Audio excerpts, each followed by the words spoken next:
Hey guys, I'm Nisa Homey. Today I'm showing you how to make diabetic friendly Ragi Puttu, and I'm also showing you how to make this in a coconut shell. That is for those who don't have a puttu maker or puttu kutti at hand, you can easily make it in a coconut shell. So without wasting much time, let's get started with the recipe. To make a diabetic friendly Ragi Puttu, into a bowl I'm adding in half cup sprouted ragi flour. Into this I'm adding in pink Himalayan salt as needed. I'm lightly giving this a mix. So I have measured 1/4 cup of water. I'm adding in the water little by little to wet the ragi flour to make puttu. So actually I'm just adding the water into my hand like this and sprinkling in on the ragi flour, and then just gently rub your fingers like this so that the water is incorporated into the ragi flour. The quantity of water may depend upon the type of ragi flour you are using. Again add in little water like this and sprinkling over the ragi flour, and just rub it like this with your fingers.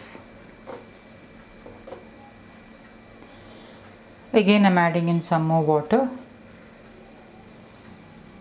Just sprinkle it over the ragi flour and just mix it like this.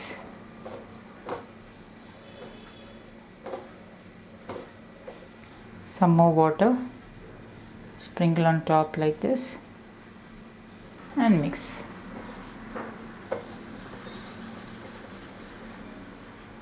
So I'm just making my fingers like a claw, and I'm just slightly mixing it like this and then rubbing it with my fingers like this. Now to know whether the ragi flour is ready to make puttu, you just have to take a little bit of the wet flour and press it tightly like this, and if it forms like this, then your ragi flour is ready to make puttu. So I'm just breaking it and adding it. So the ragi flour is wet and it's perfect to make puttu. Out of the 1/4 cup of water I have measured, I have this much water left. So like I mentioned earlier, adding water depends upon the type of flour you are using. Ragi, also known as finger millet, is a whole grain. It's packed with amino acids, calcium, good carbs, and most importantly, vitamin D. Unfortunately, most of us has vitamin D deficiency.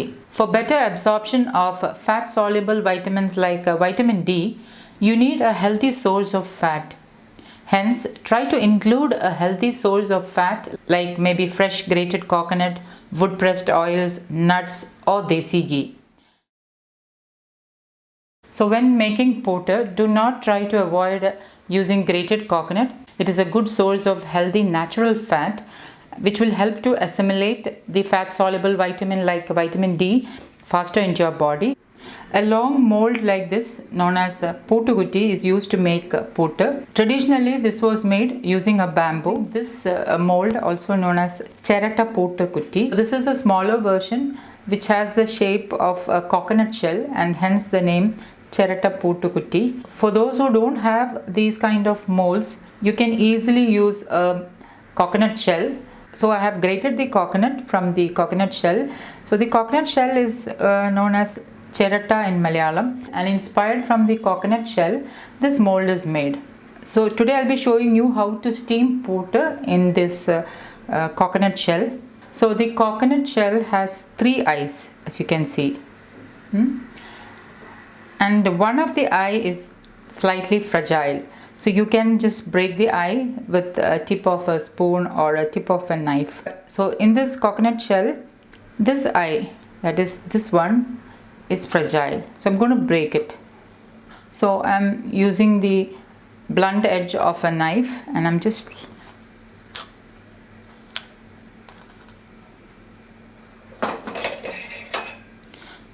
twisting it like this.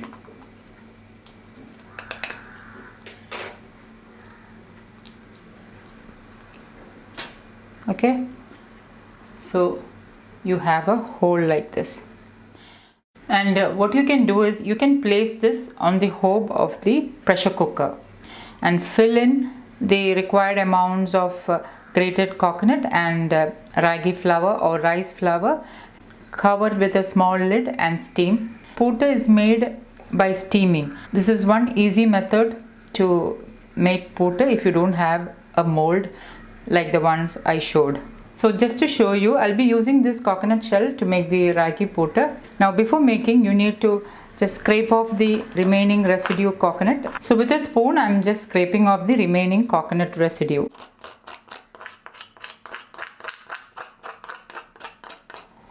And I have rinsed the coconut shell a couple of times.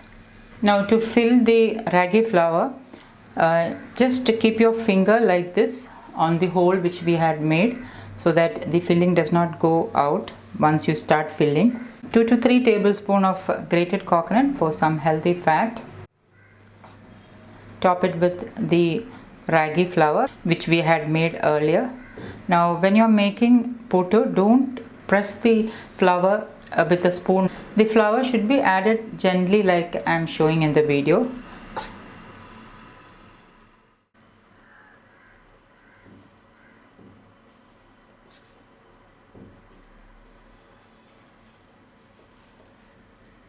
And lastly, I'm just topping it with some grated coconut.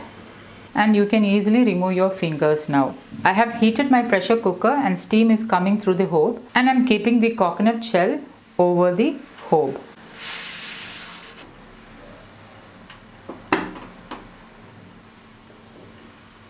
And once steam starts to come, reduce the flame to the lowest and cover it with a lid.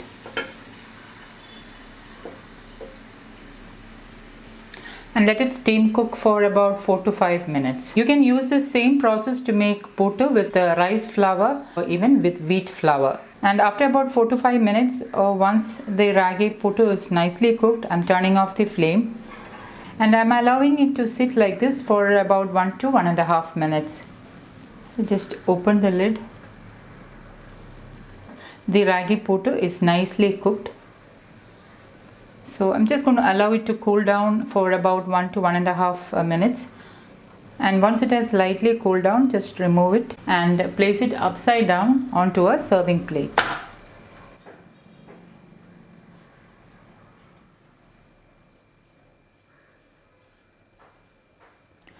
You can see how soft the ragi puttu is.